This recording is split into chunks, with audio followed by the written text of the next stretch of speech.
William Hogarth was a British artist and satirist. He was born in 1697 and died in 1764.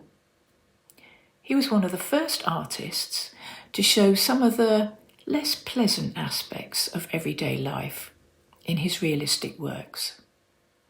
He often showed the immorality and vice that he saw in all levels of society. He painted series that are constructed like plays, with several scenes that tell moral stories. One very famous series is the Rake's Progress. A rake is an old-fashioned word for a rich and fashionable man who has low moral standards. The paintings show the rake's descent into madness. It's a great story, and the paintings contain a lot of detail. They can be seen for free in Sir John Soane's Museum in London, and I've also made a video about the museum. My name's Jane, and I'm an ESOL teacher. I've been teaching English to adults for many years, and I have a passion for art and art history. After watching the video, do visit my website at the end, where you'll find a transcript and lots of vocabulary exercises. This is a great way to learn new English words and phrases. I hope you enjoy the video. The Rake's Progress. Number 1. The Heir. Tom Rakewell is the protagonist of the story. His father, a miserly financier, has just died, and Tom has inherited his fortune. Tom is in his father's house being measured for new clothes. The house is unkempt and gloomy.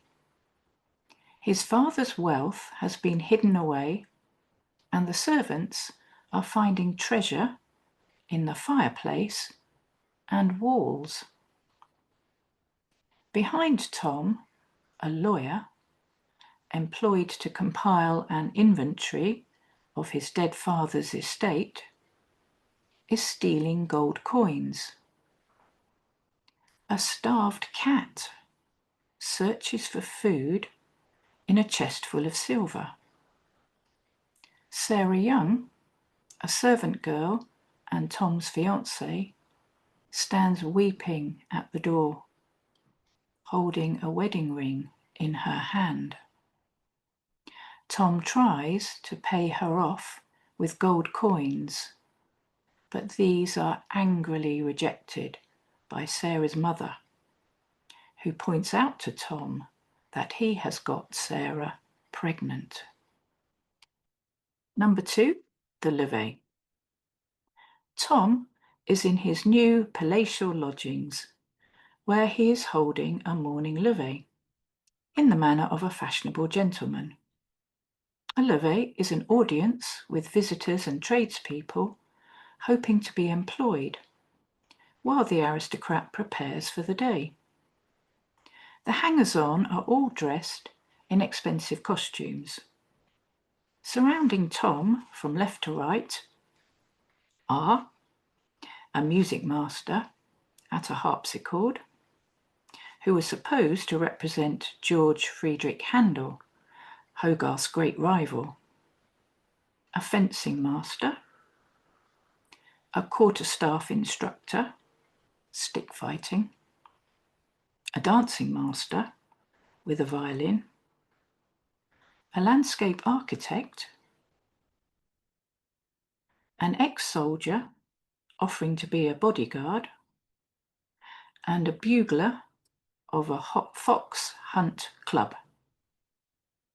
At the bottom right is a jockey with a silver trophy, which reads, "Silly Tom."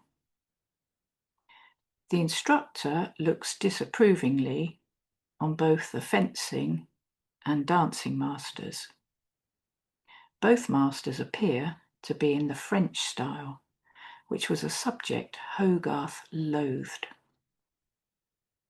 The crowd of people vying for Tom's attention including those in the adjoining room, is meant to appear absurd, satirizing both the taste and entertainments associated with high society, and those members of the middle class who, like Tom, indiscriminately aspire to it.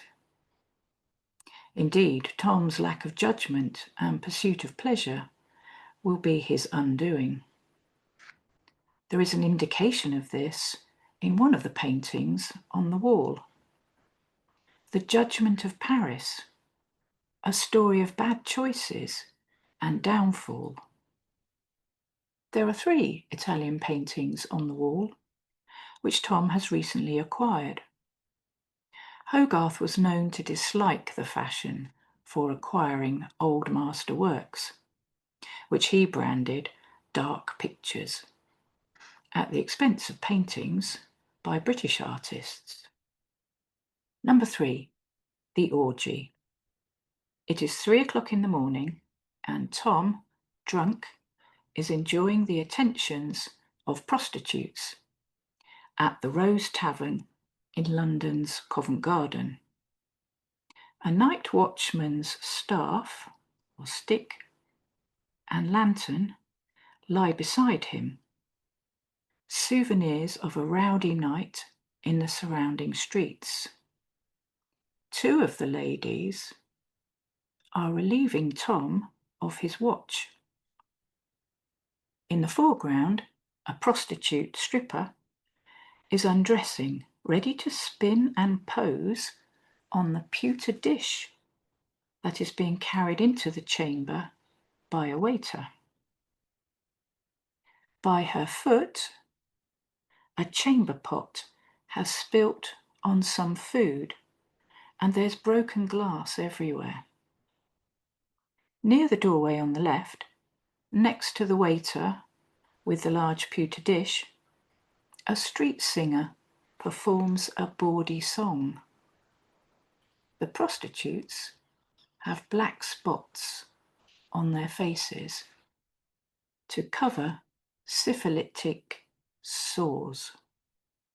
Number 4, The Arrest. Tom is in a sedan chair on his way to St. James's Palace to be presented at court. It is Queen Caroline's birthday and St. David's Day. St. David is the patron saint of Wales. The bailiffs wear leeks in their hats to mark the occasion. Unfortunately, he's been stopped by a bailiff who is about to arrest him for debt, as he has spent all his inheritance on the pursuit of pleasure. He was hoping to meet a patron to rescue him at the palace. Fortunately, he's saved by the intervention of Sarah Young, the girl he had earlier rejected. She is now a milliner and pays his bail money with her meagre earnings. This demonstrates her generous spirit and enduring, if misplaced, love for him. A street urchin steals Tom's gold-topped cane, while a lamplighter, distracted by the commotion, accidentally pours oil onto Tom's wig. This is a sly reference to how blessings on a person were accompanied by oil poured on the head. In this case, the blessing being the saving of Tom by Sarah. Although Rakewell, being a rake, will not take the moral lesson to heart. Number 5, The Marriage. The scene is set in Marylebone Old Church, which at this time was on the northern fringes of London and well known as a venue for clandestine weddings. The church is dilapidated. Having squandered his fortune, Tom attempts to appropriate another one. Not through gainful employment, of course, but marriage. Having rejected marriage with the young, pretty, and faithful Sarah, Tom's bride is now an aging, dumpy, one-eyed heiress. The law gave a husband complete control over his wife's property. During the ceremony, Tom eyes up the spinster's maid, but ignores Sarah, their son, and Sarah's mother, who are trying to get into the church to stop the ceremony. Sarah's attempt to interrupt this shameful ceremony is prevented by a brawl between her mother and an overzealous church attendant. In the foreground, two dogs, one of which has lost an eye, present a grotesque parody of the marriage. Number 6, the gaming house.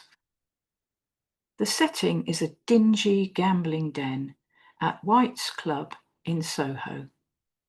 Tom, on his knees, wigless and cursing his fate, has gambled away his second fortune.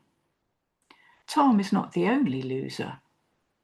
A number of fortunes are changing hands, underlined by the reactions of the men around the card table in the centre. A dejected highwayman with pistol and mask protruding from his pocket sits by the fire, and a nobleman, eager to continue playing, pleads for an advance from a moneylender. The obsessed gamblers are oblivious to the fact that the club is on the point of destruction by fire.